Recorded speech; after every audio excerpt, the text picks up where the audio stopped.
This is your Kick-Ass Life podcast, episode number 208. And here's your host, the girl who serves it up straight with a side of crazy, Andrea Owen. Ass Kickers, welcome to another episode of the Daily Diaries. This month, I am giving you weekday podcast episodes along with accompanying emails, and I have been enjoying it a lot. I really hope that you are too.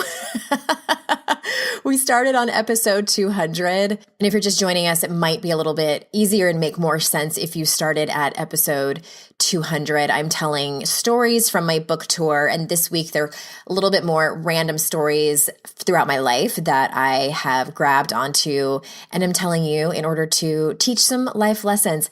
Y'all, I'm really excited about next week. Next week's posts and podcast episodes are a little bit angry. Not at anyone in particular, but I guess I'll just have to let you, I'm not going to say anything else. I'm just going to leave you all in suspense. And starting on Monday, they are going to be 5 more episodes. Or no, I have 10 more total. But next week is, I get a little bit fired up. Okay, so this particular episode, I'm talking about life becoming unmanageable. I titled this particular episode, My Life Had Become Unmanageable.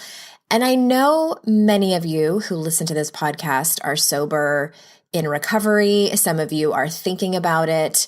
And many of you are normal drinkers or even non-drinkers who don't have a problem with alcohol. What I'm about to talk about is based on a saying from the rooms of recovery, but that does not mean it only applies to us alcoholics or people who are problem drinkers or have a strange relationship with alcohol. I believe that what I'm about to talk about applies to everyone. I want to talk about the term, my life had become unmanageable, and it comes from the first of 12 steps of Alcoholics Anonymous. Step 1 is we admitted we were powerless over alcohol, that our lives had become unmanageable. And to be honest,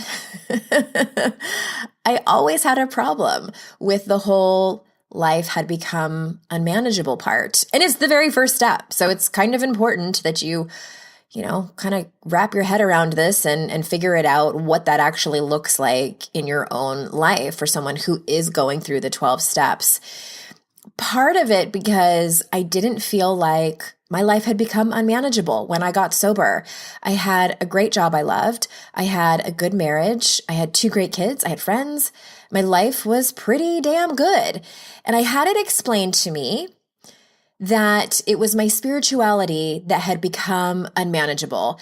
And that really didn't seem right either. I mean, sure, I had moved away from spirituality when I was drinking, but still, it was all very confusing to me in the beginning of my recovery. It was also explained to me that it was my insides that had become unmanageable, not my outsides. Your outsides being your relationships, your job, like everything the way it looks on the outside to other people. And since I had had the emotional shit kicked out of me in 2006, I felt like I had healed a good deal from that and didn't feel as unmanageable as I had back then. So as I told you the story in a couple of episodes ago about the rehab place and then coming home from that when I was visiting my boyfriend and finding out that he had cheated on me, that I believe was my rock bottom. That for me was when I admitted that my life had become unmanageable. And so here I was 5 years later after that when I decided to get sober, and I feel like I had come a long way. So I was like, wait, my timeline's messed up. I really don't believe that my life is unmanageable right now. And in terms of being in recovery, not being able to fit into that really made me feel like my bottom wasn't low enough. Maybe I did need to wait until my life was unmanageable, my drinking was unmanageable to get sober, my insides and my outsides, which by the way is dangerous thinking to think, oh, maybe I should just keep drinking until I finally reach that low bottom that I think that I need. So I kept asking about that. I kept asking people in recovery, to help me with that because I really didn't feel like it. And I was hearing also a lot of stories of people who were confirming in their own lives, yes, their life had become unmanageable when they decided to stop drinking. And I could not, I felt like I could not fit into that. And it was explained again a couple of different ways, and it never seemed like it applied to my life until I had about 4 years of sobriety and recovery, and I realized how shit my boundaries were. And in the first couple of years in my recovery, I realized how emotionally illiterate I was. I mean, I realized that pretty early on, and that I had a lot to learn in terms of communication. So it was like, oh, it's my relationships, my emotions, and boundaries that had become unmanageable. And I think people call that lots of different things. I think that's what whoever was talking to me about my insides being unmanageable just hadn't specified. The relationships that you have, the trust that you have, the intimacy that you have, your emotions, your boundaries, those types of things. Oh, now I get it. Now I get it. Just took me a minute.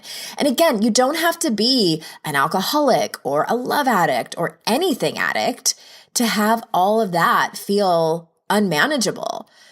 Feelings and emotions are crazy tough sometimes, and numbing out becomes easier for us, right? Boundaries seem impossible, so people-pleasing and blaming become your go-to. Communication, no one taught us, so we tend to not know how to fight fair. We don't own our own stuff, and we can tend to be passive-aggressive because we don't know how to communicate. And honestly, that's why I wrote my last book. Everything I just mentioned was woven into how to stop feeling like shit.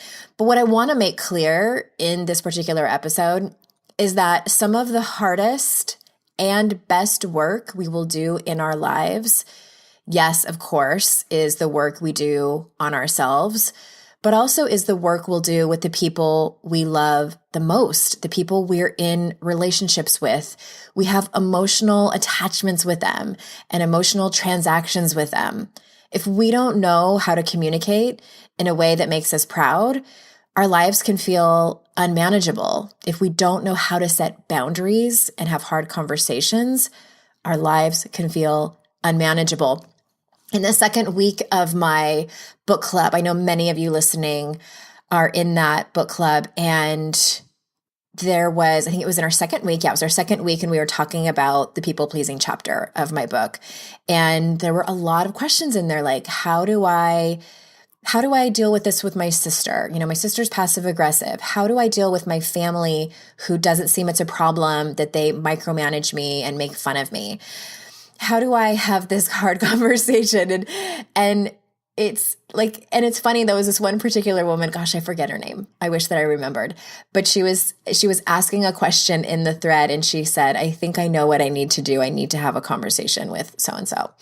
And many times we realize that that's the solution, and we so don't want it to be the solution. Like, please make it be something else, but it's not.